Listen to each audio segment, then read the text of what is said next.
Señor, Dios nuestro, Padre nuestro, gracias por el amor que nos has tenido, Señor, y por la misericordia que has tenido para con nosotros. Te rogamos y pedimos, Padre, que tengas misericordia en nuestro corazón para tratarlo, Señor, para ayudarnos a darnos cuenta en qué cosas estamos mal, y si en algo estamos mal, Señor, arrepentirnos. Perdona nuestros pecados y nuestras faltas, Señor, tú los conoces, y haznos conocerlos también a nosotros para evitarlos, Padre, porque si en algo hemos pecado y tal vez no lo sabemos, tú nos puedas hacer reaccionar para arrepentirnos, Señor, y alejarnos del mal camino. Te rogamos, Padre, que nos ayudes a entender tu palabra con seguridad y con verdad, y que tu Espíritu Santo, Señor, nos redarguya, nos reprenda, nos exhorte, nos llene de alegría y de gozo y paz de estar contigo, Padre. Te lo pedimos en el nombre de Cristo Jesús. Amén y amén. Y ahora sí, esto está en el segundo libro de Reyes. Buenos días. Buenos días, Gina. Esto está en el segundo libro de Reyes, en el capítulo 5, versículo 15. Voy a ponerlos ahí, ya saben que necesito estar un poquito más derecho, que a veces se me pasa. Ahí estamos, a ver.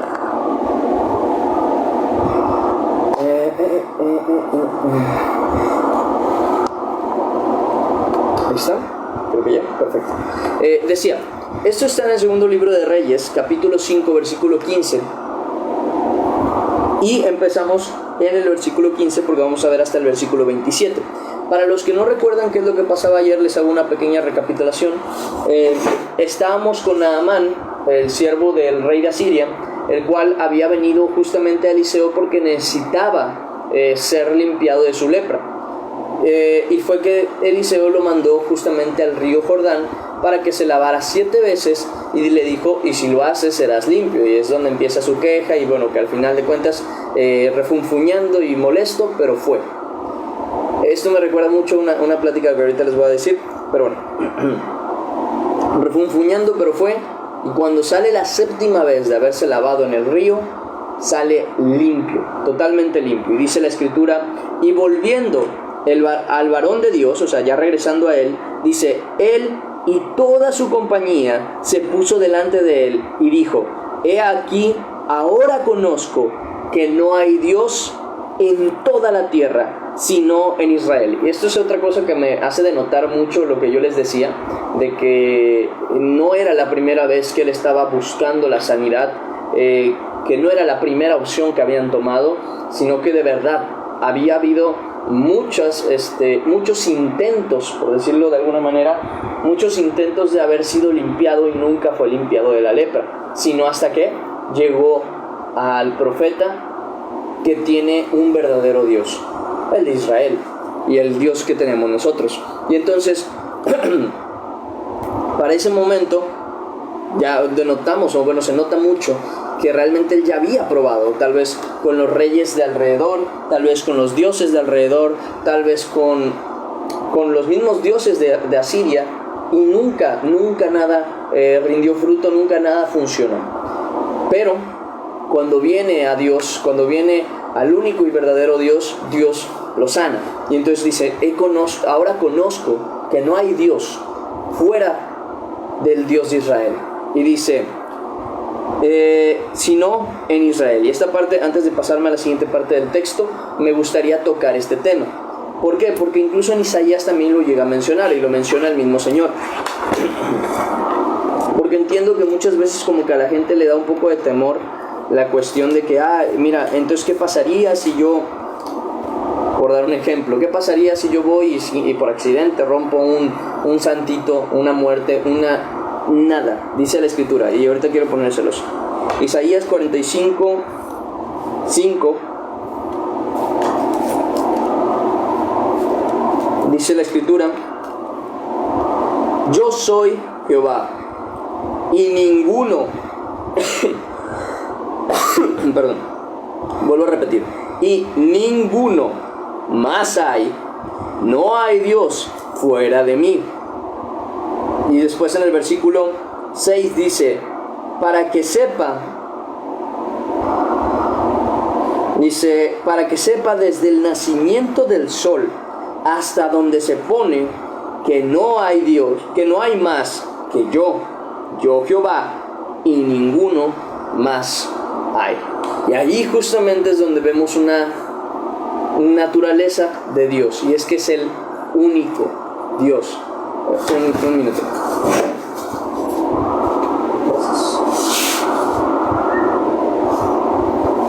Denme un segundo.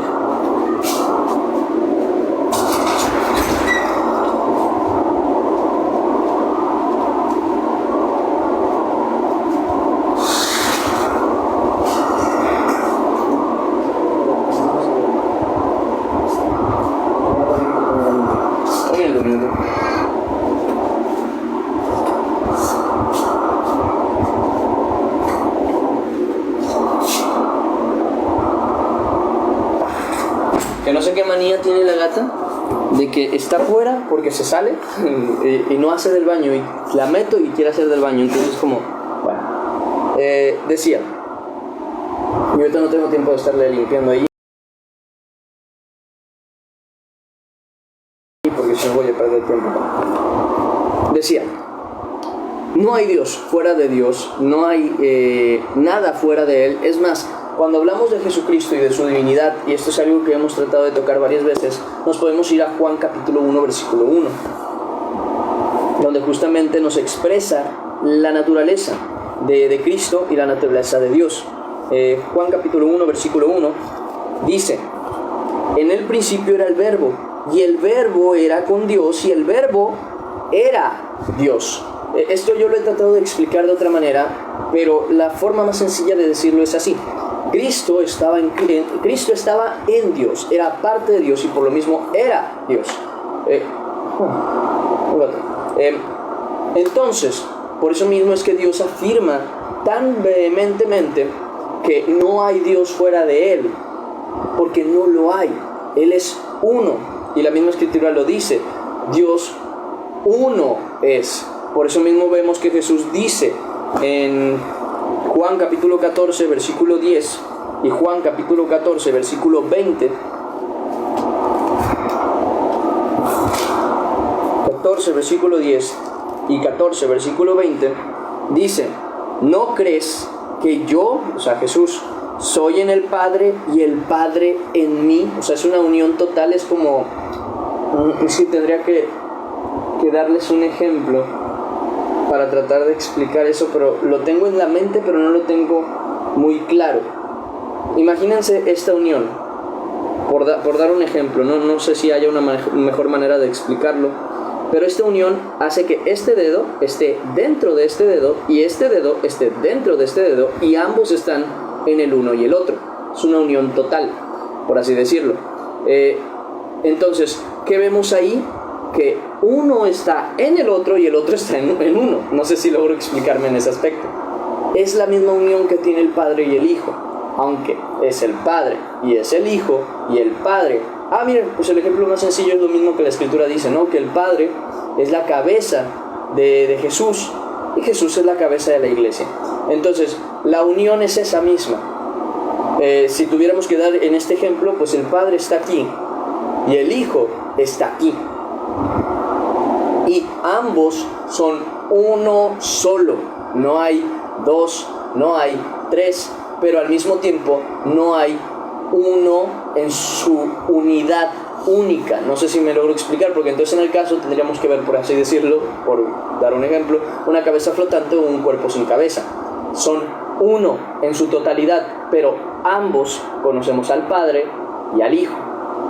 Por eso mismo Jesús es que dice, el Padre mayor es que yo, no porque Él no tenga su divinidad, sino porque el que tiene la autoridad y el primer lugar es Dios. No se trata de un nivel de poder, porque no están en contra. No es como que Jesús se pueda poner en contra de Dios, ni Dios Padre en contra del Hijo, sino que ambos son uno en unión.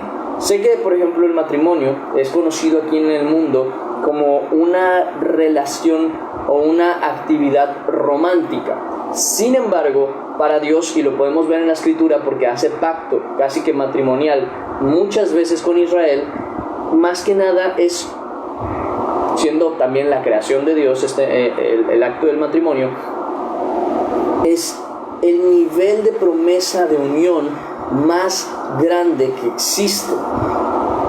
Es el nivel de la promesa de unión más grande que existe. Es literalmente la promesa de decir, uno vamos a ser. Y aunque no es el mismo compromiso que hizo Dios con Cristo, sí es el mismo nivel de compromiso que tiene el Padre con el Hijo. ¿En qué aspecto? De que ambos son uno mismo. Por ejemplo, decía del versículo 20, que es este mismo capítulo 14, que dice, acordaos de la palabra que yo os he dicho. Este es el 15, 14, 20, que dice, en aquel día vosotros conoceréis que yo estoy en mi Padre, y vosotros en mí, y yo en vosotros. Por eso mismo también otro texto dice que al final de los tiempos seremos uno con el Padre. ¿Y eso quiere decir que nosotros desapareceremos? ¿Dejaremos de ser y todo será Dios? No. Está hablando de que la unión que vamos a tener será en un solo espíritu. Es más, esa es la manera más sencilla en la que yo lo explico. Que el Padre y el Hijo son pues el Padre y el Hijo, el Espíritu Santo es el Espíritu Santo, pero todos son un mismo espíritu. Tendría que meterme en otros temas, pero principalmente es eso. Jesús mismo lo dice, yo y el Padre uno somos, o la misma cosa somos, también lo llega a decir. ¿Por qué? Porque no quiere decir que cuando tú, si pudieses, lo cual solamente Dios te puede dar la oportunidad, si pudieses mirar al cielo, hacia el trono de Dios, tú no verías a Dios solo, sino que verías al Padre y al Hijo sentado a la diestra del Padre. Es más, es incluso lo que le sucedió a ¿cómo se llama? A este, iba a decir Sebastián, pero no se llamaba Sebastián. A este, ¿cómo se llamaba? Se me fue el nombre. Se los digo en breves porque sí me acuerdo del capítulo en el que está.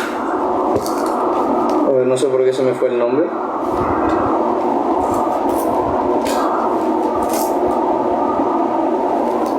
Aquí está. Esteban. Se me fue el nombre.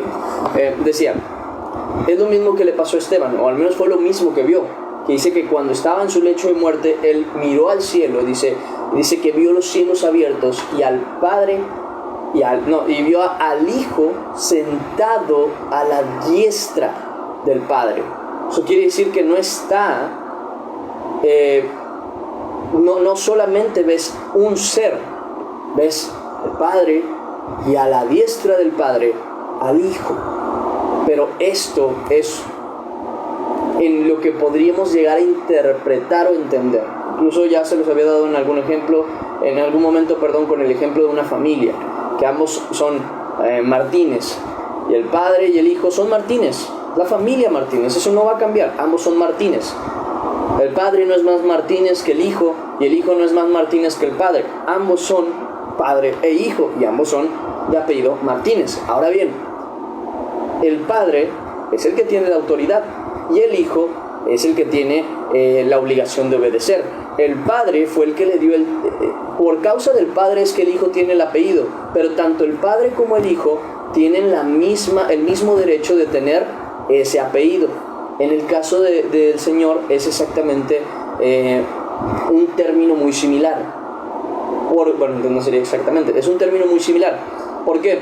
Porque el Padre, que es de quien desciende todo, es de quien viene Cristo, es de quien viene el Espíritu Santo, es Dios. Pero el Hijo también es Dios. A pesar de que Él se despojó de su divinidad cuando vino a la tierra, cuando Él hizo la obra del Padre y fue el que pagó por nuestros pecados y resucitó, dice el mismo Señor, vuélveme a la gloria que compartíamos desde el principio. Como si literalmente pudieras quitarle el apellido a un hijo y luego volvérselo a dar.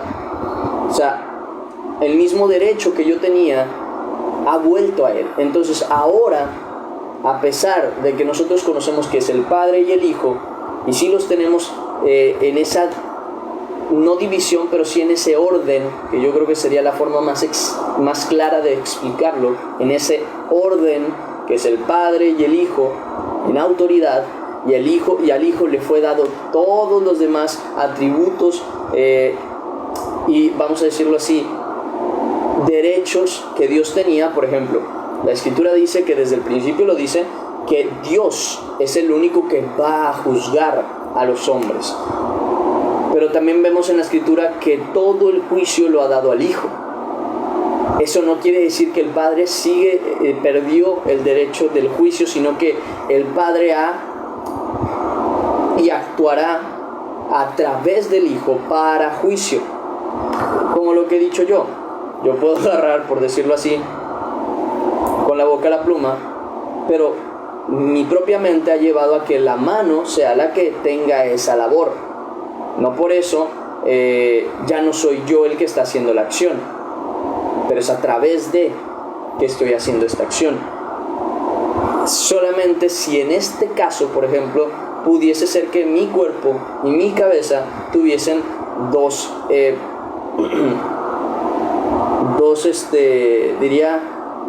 personalidades que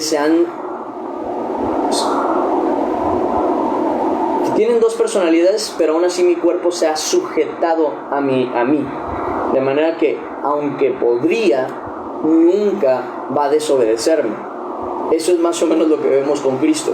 Cristo es Jesús, es el Hijo de Dios, es una persona aparte, por decirlo así, pero es parte de la divinidad total de Dios. Por eso es que no hay dos dioses. Eso es algo que hay que dejar claro, porque luego la gente dice, no, entonces hay tres dioses. No hay tres dioses. Hay un solo Dios. Hay un solo Dios.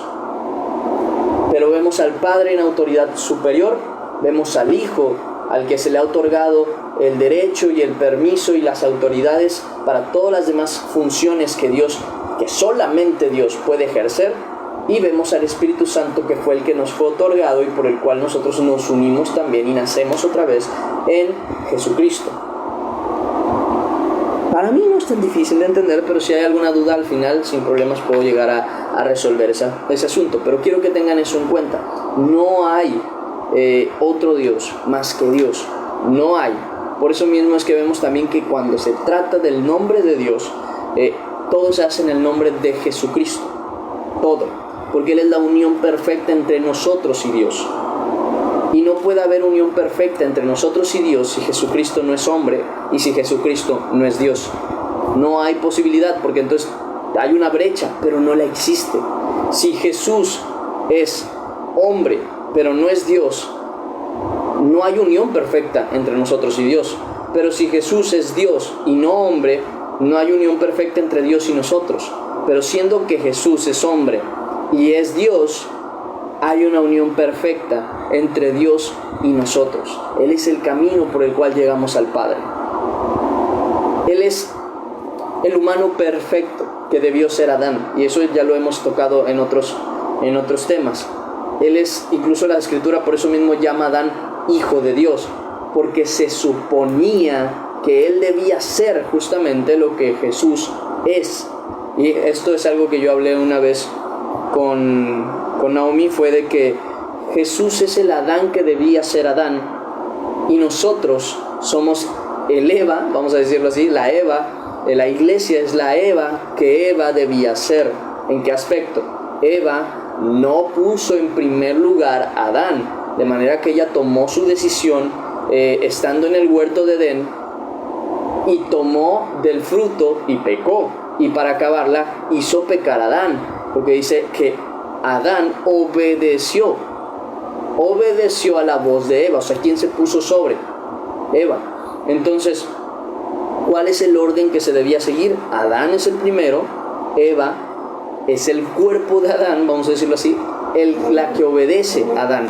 Ahora, Jesucristo es el Adán que debió ser Adán, el hombre perfecto que debió ser Adán, y no lo fue. Jesús sí vino a hacerlo. Y ahora nosotros, porque dice la Escritura que la iglesia será unida a Cristo como en matrimonio, por eso mismo se conoce eso de las bodas del Cordero y todo esto. Incluso a la iglesia se le llama la novia. Eva, vamos a decirlo así, la iglesia, que ahora es la nueva Eva, tiene que ser obediente y sujetarse a Cristo. Y entonces, como en el matrimonio, serán una sola carne. Y nosotros, con Cristo, seremos uno solo en Dios. Por eso mismo yo trato siempre de agregar el en. Porque no es lo mismo decir somos uno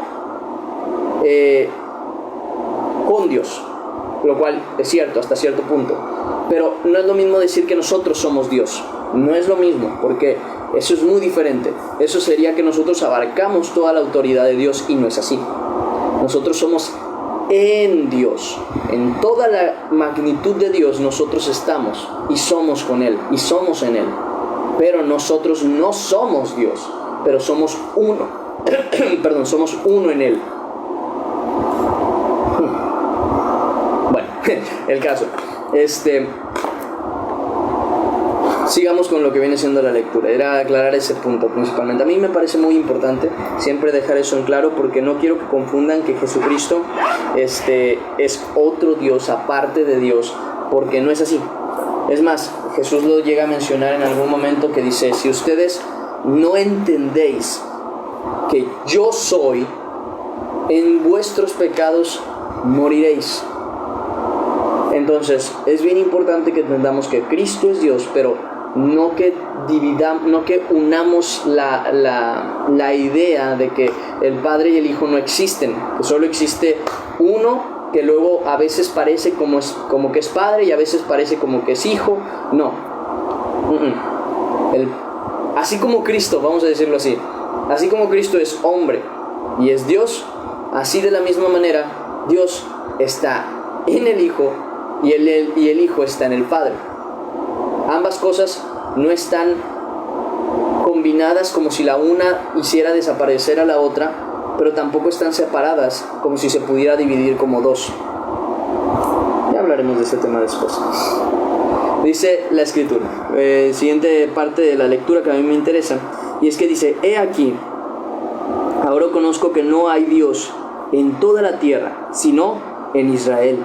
Te ruego que recibas algún presente de tu siervo. Y esta es la segunda cosa que a mí me interesa remarcar mucho, y es el corazón de Naamán en cuanto al agradecimiento, donde no le dolió dar. ¿Por qué? Porque al final de cuentas lo que se le está dando es mayor de lo que él traía para dar.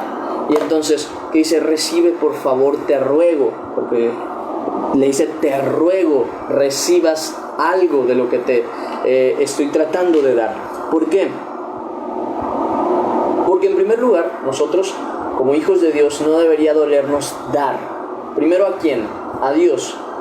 Y segundo, pues a aquellas personas que lo necesitan. Por algo la Escritura dice justamente en segunda carta a los Corintios, capítulo 9, versículo 7. Segunda a los Corintios, capítulo 9, versículo 7. Cada uno dé como propuso en su corazón. Y esta parte quiero detenerme un segundo. Esto es importante. Una vez yo lo hablé en una enseñanza que me tocó dar en su momento de los diezmos y de las ofrendas, y yo llegué a mencionar lo siguiente: muchas veces Dios pone en nuestro corazón el qué dar y el cómo darlo. Por dar un ejemplo, yo llego a la iglesia y traigo unos 100 pesos ahí, y de verdad de corazón me dan ganas de dárselo a Dios por todo lo que ha hecho conmigo y por la paz que me ha dado y todo eso. Pero cuando estoy a punto de querérselo dar, vienen pensamientos intrusivos a mi cabeza, viene la falta de fe, viene cualquier cosa, y digo: bueno, ¿y si me falta?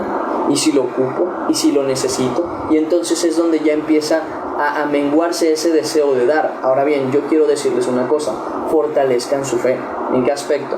Siempre que estén dispuestos a dar para el Señor, porque dar para el Señor también es ayudar a la gente necesitada, dar para el Señor también es ayudar a los siervos de Dios, dar para el Señor es también dar para la iglesia como tal, como institución, porque acuérdense que pues también las iglesias tienen sus gastos como la luz, el agua, todo lo que se ocupa al final de cuentas. Y bueno, los servidores tienen que comer, ¿no? Si no, se nos mueren.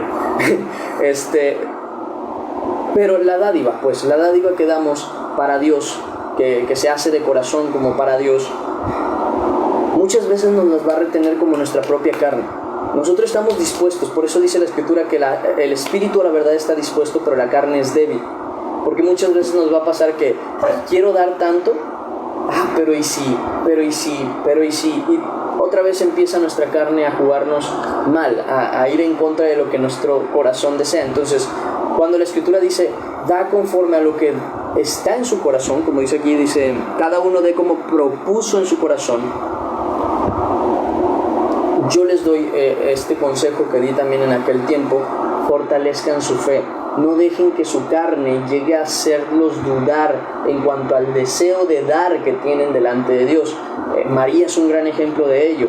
Claramente, obviamente, pudo haber hecho lo que decían los apóstoles y haber vendido ese perfume y dar ese dinero a los pobres, pero ella se lo quería dar al Señor Jesucristo.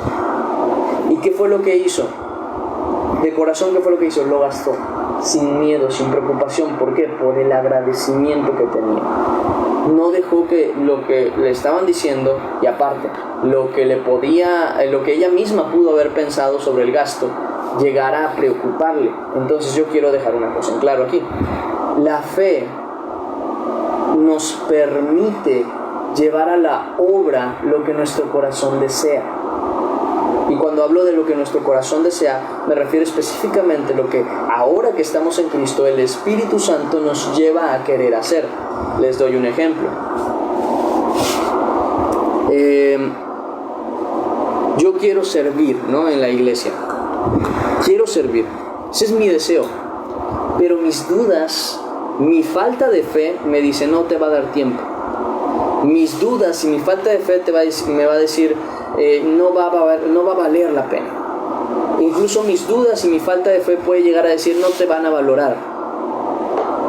Pero si yo fortalezco mi fe, y fortalecer mi fe es decir, no me importa, es prácticamente decir, no me importa, igual lo quiero hacer para el Señor, y yo confío en que si algo yo necesito, al final de cuentas es Dios quien me sustenta. Si el tiempo no me cuadra, Dios hará que cuadre.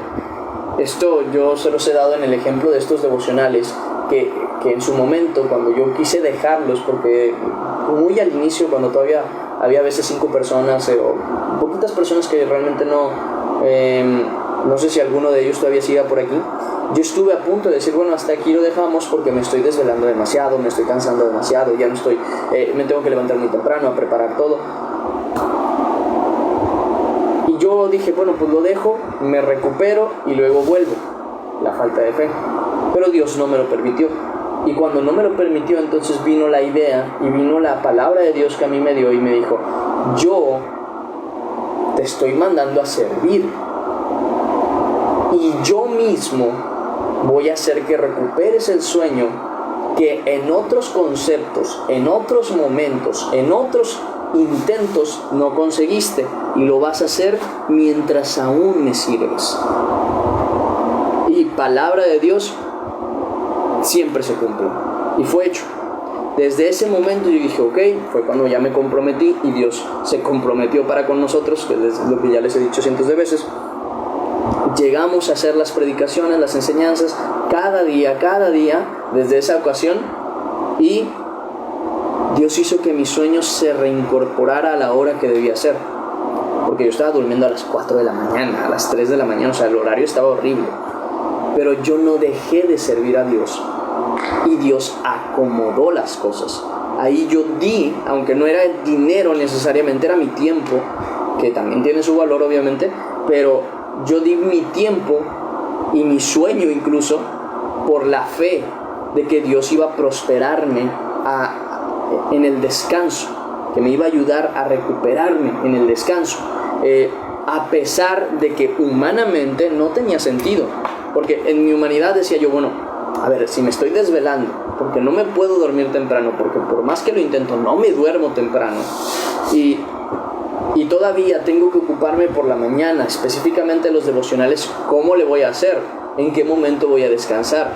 Pues mi humanidad le dije, no importa, Dios dijo, Dios hará.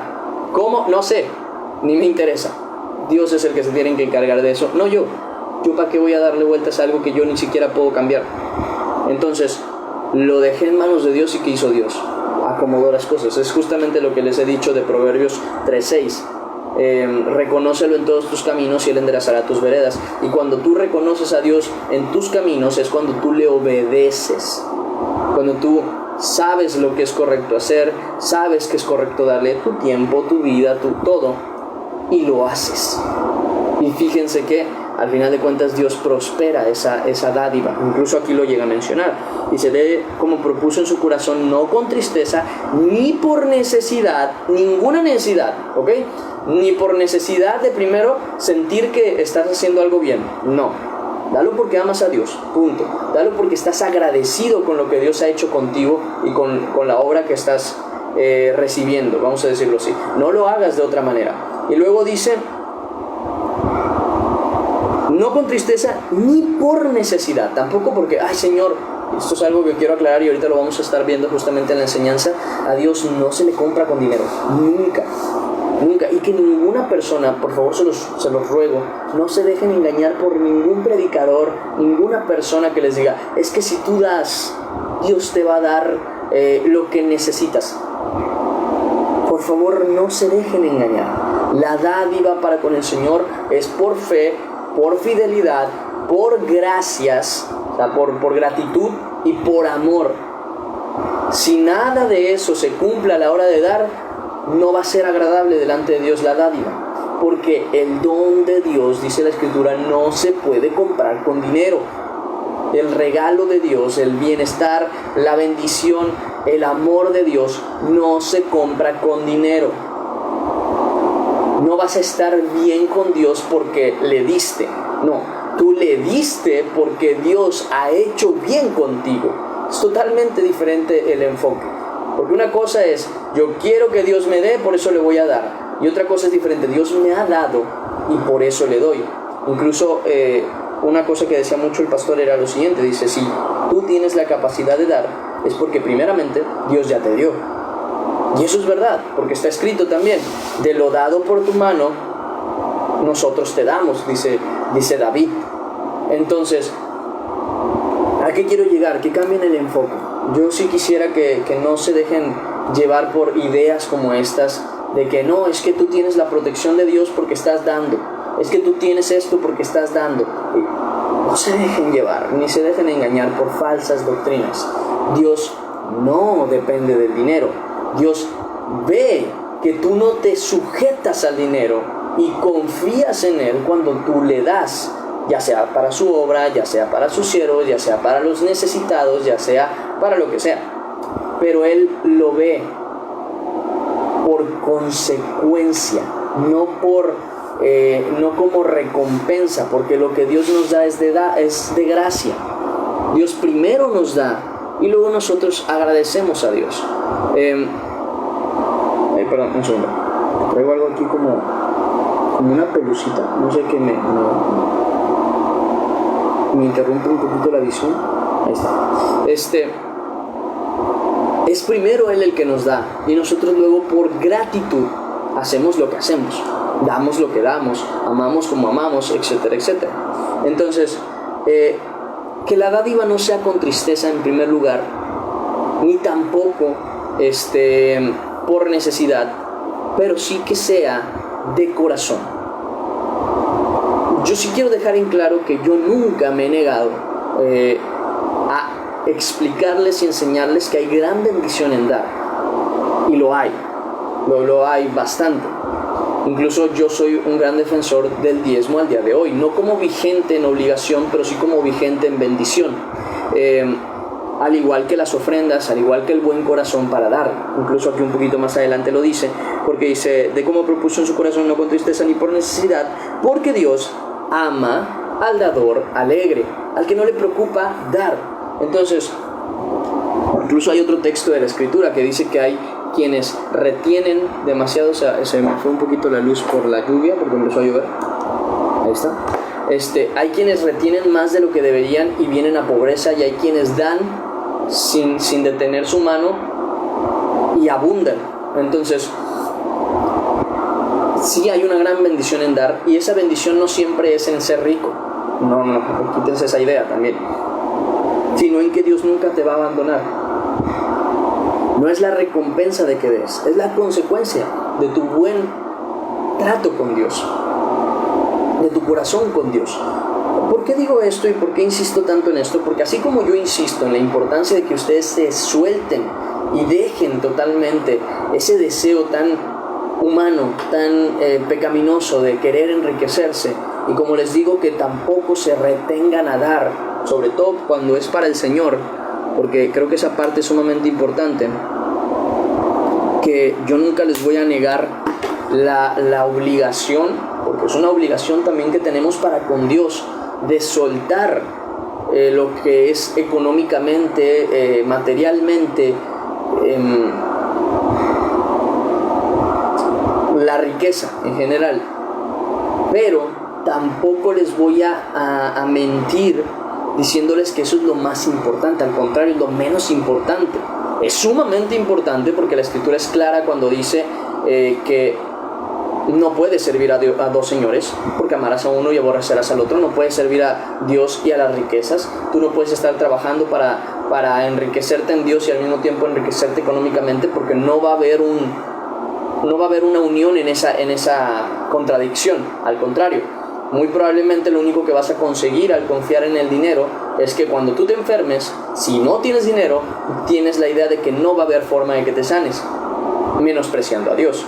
Pero si tú tienes a Dios, aunque no tengas dinero, tú confías en la sanidad de Dios menospreciando el dinero.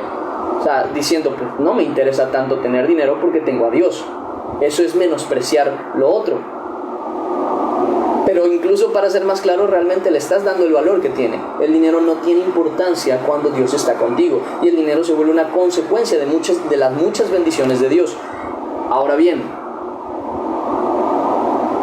sí es importante entender que debemos despojarnos de nuestros propios bienes por amor a Dios, pero no pensar que el darle a Dios nos trae recompensa, bendición o algo por el estilo, como tratando de comprar a Dios, porque entonces entraríamos en el grave error de pensar que Dios es un mercader que vende milagros o que vende bendiciones y protección.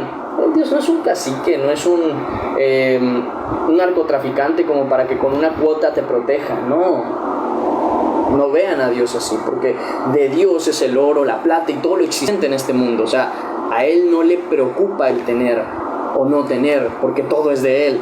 El detalle está en que cuando nosotros sí nos preocupamos por tener o no, menospreciamos y despreciamos a Dios. Porque si teniendo estamos tranquilos y dejando de tener estamos intranquilos, entonces pareciera que Dios esté ahí con nosotros no importa. Pero si teniendo estamos tranquilos y no teniendo estamos tranquilos, entonces de verdad estamos poniendo en primer lugar a Dios y diciendo: Señor, pues yo sé que tú eres el que tienes control de todo y todo está bajo tu mano, y si yo me quedo sin dinero, sin mi poder adquisitivo, tú no. Y si yo estoy contigo, pues yo estoy bien. Esa es la parte en la que yo sí quiero que ustedes ahonden o se metan directamente en esa idea. La mayor riqueza de todas es estar con Dios. Es la mayor de todas. Todas las demás dan igual. En comparación, todas no importan. Todas son dadas y tenidas por pérdida. Si yo tengo que ocupar mi tiempo para ganar más dinero, y por ello tengo que quitarle tiempo a Dios para estar más tiempo en su presencia haciendo lo que le agrada, no vale la pena. No lo vale. Esa es la mentalidad que tenemos que tener. ¿Por qué?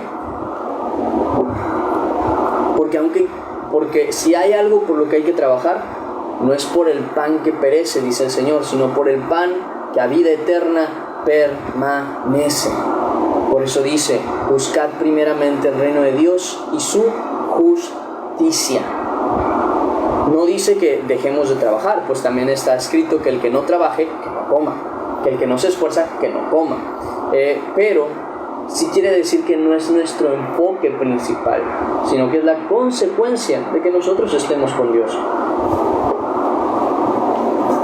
Por tanto, lo que le damos no es una paga, no es una suscripción, no es para protección, no es para favor, para estar bien con Dios, no. Nosotros le damos por gratitud, por fidelidad y por fe. Nada más. Que Dios, en su infinita misericordia y grande amor y gran corazón, siempre nos prospera al dar, eso ya es otra cosa. Pero es una consecuencia de. Porque si Dios no nos prosperase por dar, sigue siendo nuestra obligación dar. Pero nosotros tenemos que hacerlo de corazón. Es un tema que me interesa mucho marcar. Porque como me molesta, sobre todo me molesta, si hay algo que me molesta es cuando una persona que predica la verdad mete el dinero como si fuera una moneda de cambio delante de Dios. Y eso sí es muy incorrecto, porque engaña a los hombres, se enriquecen ellos y para acabarla, ni siquiera dan gloria a Dios como se debería, sino como ellos creen que la dan. No, es que si yo soy rico, Dios es glorificado. No. Si tú eres abundante en buenas obras, en justicia, en amor, en verdad, Dios es glorificado. Porque es lo que Dios quiere. Si tú eres abundante en riqueza y de esa riqueza obras en justicia, en bondad, en amor, en misericordia, en dádivas, entonces verdaderamente tu riqueza está honrando a Dios. Pero si tu riqueza está acumulada y para ti mismo, entonces no estás honrando a Dios. Por más honrado que pienses que Dios se puede sentir porque a ti te está yendo bien, no es así. Porque dejamos lo más importante de la ley, dice Jesús. Así se quejaba con los fariseos, diciéndoles: ustedes diezman la menta y el eneldo, que son materiales que se diezmaban en aquel tiempo. Si tú conseguías, porque en aquel tiempo, pues aunque sí había dinero como tal, y sí se practicaba el diezmo del dinero, el dinero más se usaba para las ofrendas y el diezmo era más para la comida, porque bueno, los sacerdotes tenían que comer, la gente que servía a Dios tenía que comer, tenía que sobrevivir, ¿no? En ese tipo de cosas, y se diezmaba, ¿no? De que, por ejemplo, no sé, tuve un árbol de manzanas, bueno, del diezmo de las manzanas yo doy, por así decirlo, y doy lo primero y lo mejor y lo doy. Pero dice Jesús: habéis dejado lo más importante de la ley, la justicia, la fe, la misericordia y el amor. Dice, era necesario, y fíjense esta frase, hacer esto sin dejar de hacer lo otro. O sea, vuelvo a repetir, la dádiva es necesaria, es importante y es nuestra obligación, pero si nosotros la ponemos como primer enfoque antes que lo otro, esta dádiva se vuelve inválida, o sea, no tiene validez. Esta dádiva tiene validez si antes todo lo demás se hace. Es como lo que les he dicho del sábado, ¿no? Del día de reposo, que es bueno guardar el día de reposo si antes todos los demás días de tu vida andas en justicia, en amor, en misericordia, en fe y en verdad. En el caso, tu sabbat, o bueno, lo que sería el día de reposo, será agradable para Dios. Pero si tú nada más guardas el día de reposo y ese día de reposo te pones de ley a hacer lo que se supone es del día de reposo, pero todos los demás días no guardas lo que es bueno, no sirve de nada. Lo mismo con el diezmo. El diezmo es bueno, tiene bendición, pero si tú antes del diezmo no guardas en tu corazón la justicia, el amor, la misericordia y la verdad, de nada te va a servir dar nada, porque delante de Dios el dinero se vuelve nada literalmente. Es como si el día de mañana tú le quieres dar un regalito a tu mamá, pero toda la semana le estuviste desobedeciendo y siéndole grosero. Ese regalito hasta le va a dar como molestia, ¿sabes? Como que me quieres comprar con esto. O sea, después de todo lo que hiciste, ¿me quieres comprar con esto? Es exactamente lo mismo con Dios. Cuando estamos actuando bien, somos bien portados, obedecemos, amamos, demostramos ese amor, y entonces decimos ahora sí, de corazón, pues cosas como por ejemplo, ten un regalito y se lo das a tu mamá, ya está bonito siente, y hasta se alegra, porque antes tú ya hiciste lo más importante y ese es un detallito extra, que no te duele dar, exactamente lo mismo. Pero bueno, vemos a Naamán justamente con ese corazón de dar. Y le ruega justamente al al varón de Dios que reciba una de sus de lo que vino a dar. Ahora viene la otra perspectiva: los que reciben, los que dan la palabra. Imagínense lo siguiente: imagínense que yo aquí llegase y dijera: oye, muchachos, todavía no llegamos a la meta de este mes, por dar un ejemplo, todavía no hay suficientes donaciones, ¿acaso quieren que se acabe el ministerio? No, vergüenza daría que yo o que alguna persona hiciera eso, porque aunque sí, obviamente, ¿no? Creo que es obvio que es necesario el sobrevivir, el vivir. Si ese fuera el punto focal de las enseñanzas, de que no, si no me pagan, si no me dan, si no tengo esto yo hasta este punto, pues tengo que dejar las enseñanzas, entonces yo estaría mal. Al contrario, haya o no haya, den o no den, sobreviva o no sobreviva, esto se tiene que hacer. De alguna manera se tiene que hacer.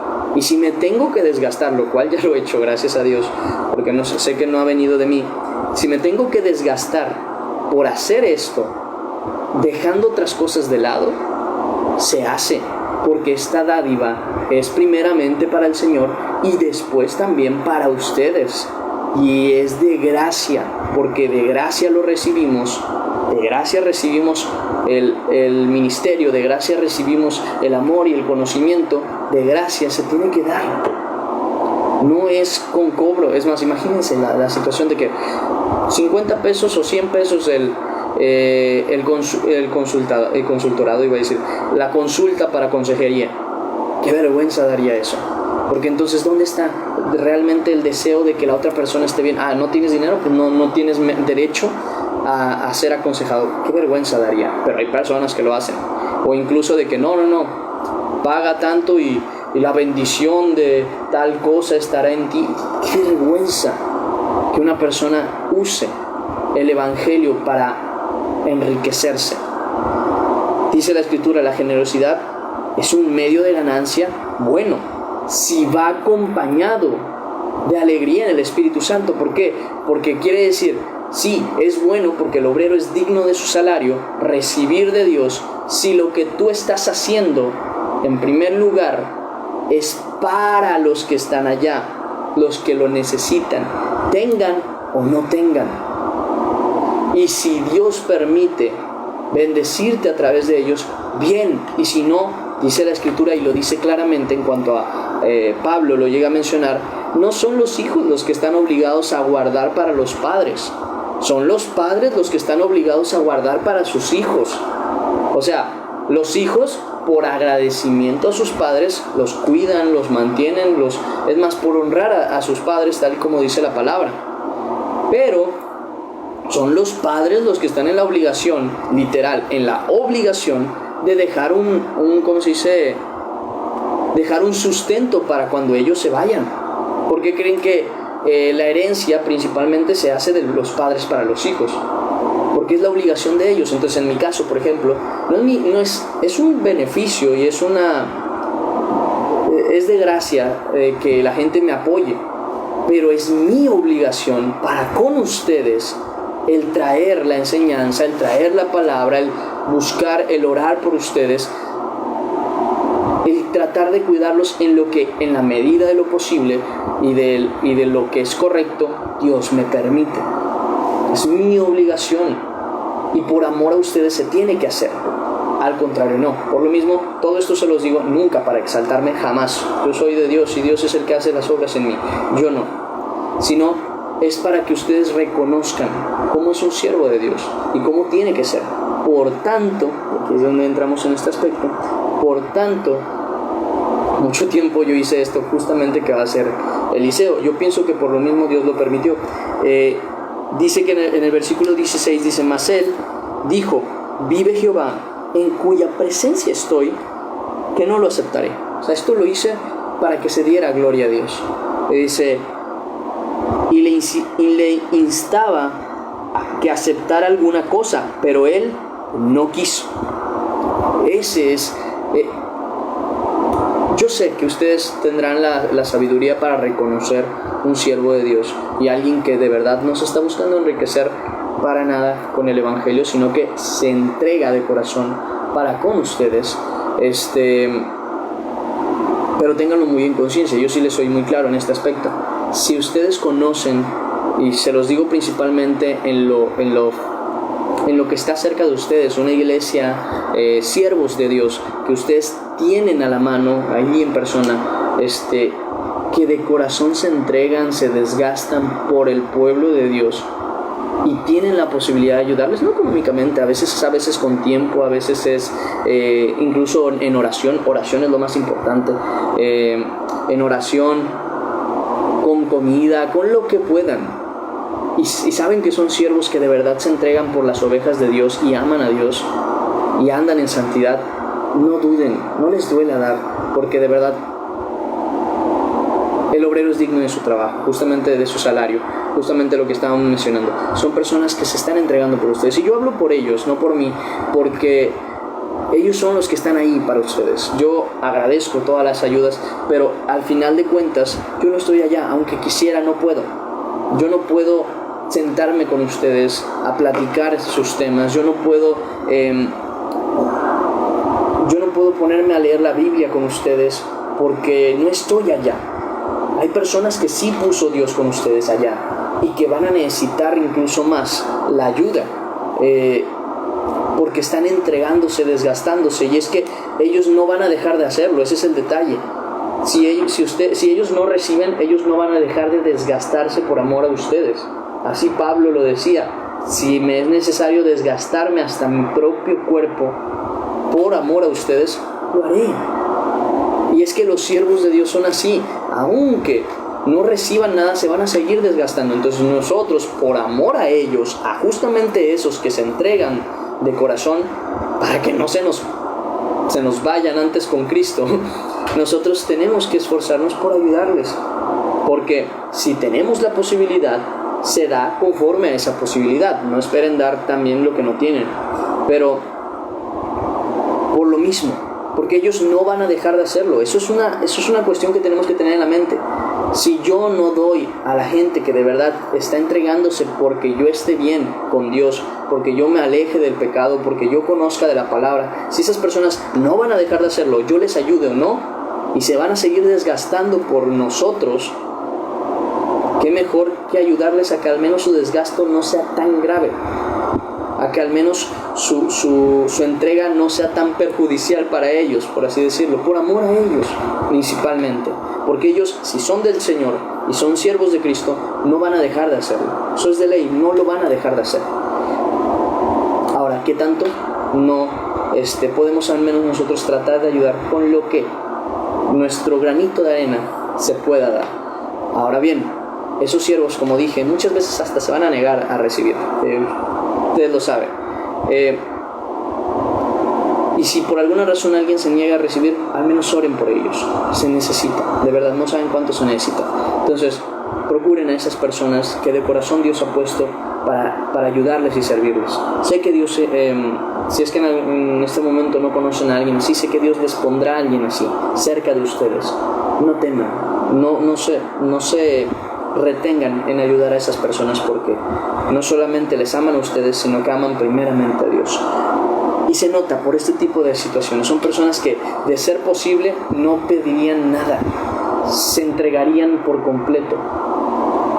Dada la necesidad y la obligación que tenemos delante de Dios, que dice Él que esto es un mandato del Señor, que el que vive del Evangelio, que el que vive para el Evangelio viva del Evangelio, se ve en la situación de incluso recibir. Pero si se pudiera, si estuviera en la capacidad de cada uno, no lo harían. Y ustedes los conocen, sé que los conocerán, se darán cuenta, no se puede ocultar. La Escritura misma lo dice, que por sus frutos los conocerás. No puedes ocultar a una persona que de verdad ama a Dios. Y bueno, aquí vemos un gran ejemplo con Eliseo. Ahora bien, ahí va lo siguiente. Vamos a ver también un ejemplo de un siervo de Dios que no ama primeramente a Dios. Siguiente versículo dice: entonces Naamán dijo: te ruego pues ¿de esta tierra no se dará a tu siervo la carga de un par de mulas? Dice Naamán. Entonces Naamán dijo, te ruego pues, ¿de esta tierra no se dará a tu siervo la carga de un par de mulas? Dice, porque de aquí en adelante tu siervo, y esta parte me encanta, no sacrificará holocausto ni ofrecerá sacrificio a otros dioses, sino a Jehová. Cómo me encanta este versículo, porque denota una cosa. Él entendió que al único digno de darle es a Dios, al único. Todo lo demás no vale la pena. Dice, no voy a dar a nadie más. Y era una persona que no era del pueblo de Dios, no era cristiano, pero fíjense la fidelidad que ha prometido delante de... me conmueve mucho esto, porque es algo que nosotros deberíamos tener, que en cuanto nosotros llegamos a Cristo y entendimos el amor que Él nos dio, decir, mira, si por alguien yo me voy a entregar, si por alguien yo me voy a desgastar, que sea por mi Dios. Que sea por mi Dios, porque si vivo o muero es para Dios. Y vemos este Naamán que dice, bueno, te ruego me permitas al menos darle a Dios, porque nunca más voy a volverle a dar a ningún otro Dios. Se trata de la fidelidad a Dios. No se puede servir a Dios y a otro Dios, no se puede, es a Dios solamente. Y dice y entonces él hace una petición que yo les he explicado incluso en otras ocasiones. Él no era del pueblo de Dios. El lugar en el que él iba a estar pues ni siquiera iba a ser válido en este tipo de cuestiones, pero sí les quiero dejar muy claro esto, que al final de cuentas, quiero dejar esto claro, las excepciones no hacen reglas. Nada más menciono esto, pero muchas veces hay reglas para excepciones, por así decirlo. Ahorita me explico. Veamos este versículo para tratar de darme a entender. En esto perdone Jehová a tu siervo, dice este hombre, dice que cuando mi señor, el rey, entrare en el templo de Rimón para adorar en él, y se apoyare sobre mi brazo, y si yo también me inclinare en el templo de Rimón, cuando haga tal, Jehová perdone en esto a tu siervo. Imagínense el corazón, me da así como... Porque veo a Naamán que dice, es que yo me voy a ver en la obligación sí o sí de que si mi rey viene y se apoya, yo también me tengo que inclinar juntamente con él. Dice, perdóneme el Señor si es que hago eso. O sea, no lo hago por querer adorar al otro Dios, lo hago por mi servicio al rey. Y dice el siguiente versículo, y él le dijo, ve en paz. Y se fue pues, caminó como media legua de tierra. Entonces me parece muy bonito ese corazón que tiene. Les doy un ejemplo de este tipo de situaciones. Yo, por ejemplo, ustedes saben que estoy en contra de ciertas vestimentas porque me parece que no son las más correctas. Entre ellas a veces son pantalones demasiado ajustados o cuestiones por el estilo. Ahora bien, imagínense una persona que es enfermera o que es doctora o que es lo que sea, y por el corazón que tiene para con Dios quiere de verdad no tener que usar esas ropas, porque si han visto los pantalones de enfermera también son como los pantalones generales, son muy ajustados, y a lo mejor ella dice, es que no quiero usar esto, me gustaría usar una falda, pero no se puede porque el uniforme te obliga, justamente te obliga a traer ese tipo de uniforme. Ahí es donde uno vive este tipo de situaciones. Señor, pues yo quisiera vestir diferente. Cuando yo salga del trabajo yo me vestiré como sé que a ti te agrada, y decir, pues bueno, es una excepción. No lo hace con la intención de mostrar como lo harían, por ejemplo, en otras ocasiones, al tener la decisión para vestirse de cierta manera, sobre todo porque creo que no te dan ese espacio, ¿sabes? De que uses otra vestimenta. Creo que no te la dan, incluso te dan ellos el uniforme. ¿Y por qué? Porque tiene su motivo, tiene su razón de ser, por el motivo por el que usan ese tipo de cosas. Ahí sí es una excepción que es válida, y de corazón, mientras el corazón no lleve a la persona a querer mostrar, sino que es una situación que tiene que vivir, pues es entendible. Ahora bien, hay otros trabajos en los que ya de plano pues no vale la pena estar así, pero bueno, como decía, ya tendríamos que ir tocando un poquito más este tema con los que vienen siendo las excepciones y otras cosas. que no tiene mucho sentido aquí porque en general no hay esa necesidad. Incluso me acuerdo que hubo acá en la universidad, creo que fue en la universidad, la regla era que tenías que llevar pantalón y cualquier camisa, pero era un pantalón de mezclilla, tanto para hombre como para mujer. Pero sí había personas que llevaban, mujeres sobre todo creyentes, que llevaban su falda, dice, ¿quieres de mezclilla? Porque llevaban una falda grandecita de mezclilla, no ajustada, que esa parte es importante, porque entonces sería lo mismo que usar un pantalón, pues no tiene mucho sentido. ¿Por qué digo que en este caso no hay una excepción? Porque prácticamente se podía, otra opción válida. Cuando de plano no se puede otra opción válida, y ser doctor no es malo, al contrario es necesario, o médico, entonces en el caso, pues ese tipo de cosas sí se perdonan, no hay ningún problema con eso, porque se sabe cuál es el corazón.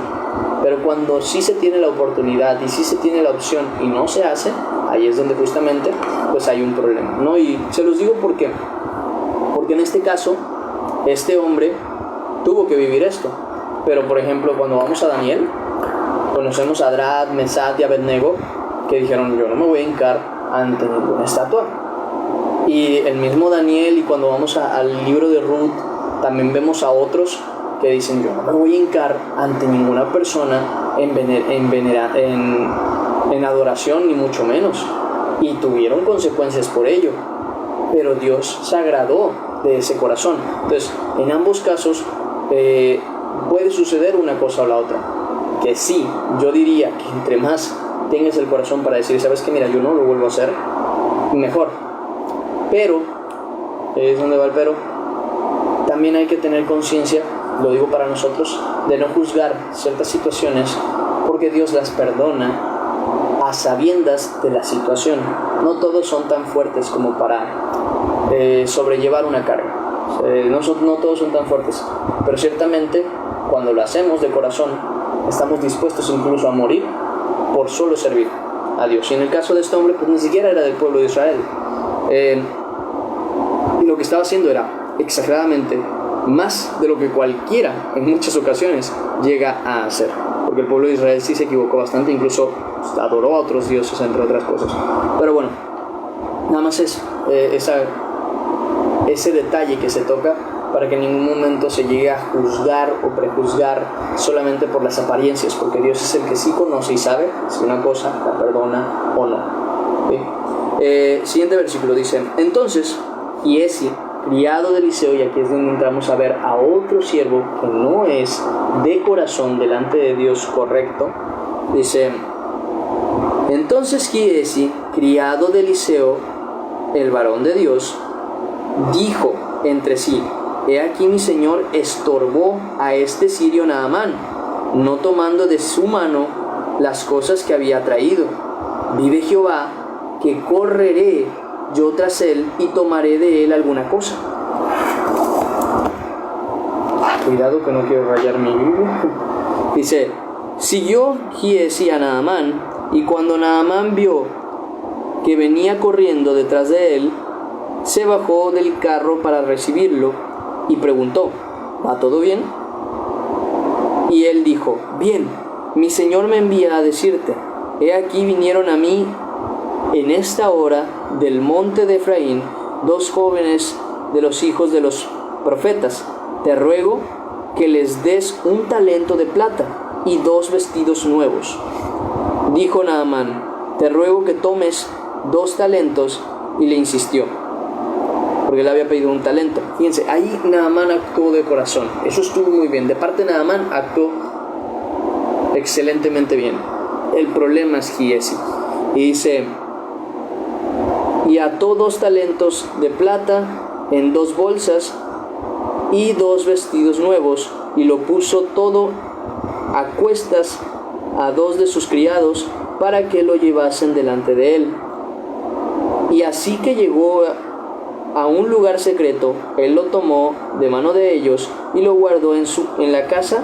Dice, luego mandó a los hombres que se fuesen. Y él entró y se puso delante de su señor. Y Eliseo dijo, porque esta parte es importante, como hablaba, hay siervos que no han sido fieles delante de Dios, que se han enriquecido, que han querido enriquecerse, que se han buscado erróneamente la abundancia que es terrenal y no la espiritual. Nada está oculto de los ojos de Dios. Cada uno va a pagar conforme a sus obras. Eso ténganlo bien en cuenta, tanto para ustedes como para con esas personas. No teman que esas personas que han obrado mal delante de Dios van a pagar. No se van a quedar sin pago, porque de Dios nada está oculto. Hasta las intenciones más mínimas del corazón, Dios las conoce, y Él las corrige, y Él las corregirá. Y aquí está el gran ejemplo. Dice: ¿de dónde vienes?, le dice Eliseo. Giezi. Y él dijo: tu siervo no ha ido a ninguna parte. Mentiroso. Dice: él entonces le dijo: ¿no estaba también allí mi corazón cuando el hombre volvió de su carro a recibirte? ¿Es tiempo de tomar plata? Ay, esa es otra cosa. Cada cosa tiene su tiempo. Hay tiempo en el que hay que sembrar, hay tiempo en el que hay que servir sin recibir, y hay otro tiempo en el que hay que tener que aguantarse a recibir. Eso lo aprendí yo. Entonces es bien importante saber el tiempo de cada cosa. Y aquí justamente dice Eliseo dice: ¿es tiempo de tomar plata? Y de tomar vestidos, olivares, viñas, ovejas, bueyes, siervos y siervas. Dice: por tanto, la lepra de Naamán se te pegará a ti y a tu descendencia para siempre. Y salió de delante de él leproso, blanco como la nieve. Y así el juicio para muchos que han pecado delante de Dios, poniendo primero sus deseos, su riqueza, antes que al pueblo de Dios y antes que el amor a Cristo, van a pagar por sus consecuencias, por su avaricia, por no entender lo más importante delante de Dios. Y ahí terminamos ahora sí el devocional del día de hoy. Vamos a orar, vamos a agradecer a Dios, y ahora sí pueden ya poner los comentarios para que les vayan pasando los versículos, y yo creo que después de eso solamente contestaría algunas preguntas y me retiraría, y bueno, pues les dejaría en libertad, ¿no? Vamos a decirlo así. Vamos a orar. Padre Celestial, Señor bendito, gracias te damos que hoy nos das esta oportunidad de estar aquí reunidos en tu nombre. Gracias por el corazón que has tenido para con nosotros, Señor. Hoy termina un mes más, otro mes más donde has estado con nosotros, otro mes más en donde no nos has dejado sin palabra, exhortación y amor, Señor. Haznos gozarnos en tu verdad, haznos estar conscientes de tu perdón y de tu salvación, Señor. Y bueno, ser cada día más como tú, alegrándonos en la justicia, poniéndonos feliz por el bien y amando misericordia y amando tu verdad. Te lo pedimos, Señor, en el nombre de Cristo Jesús. Amén y amén. Y ahora sí, terminamos.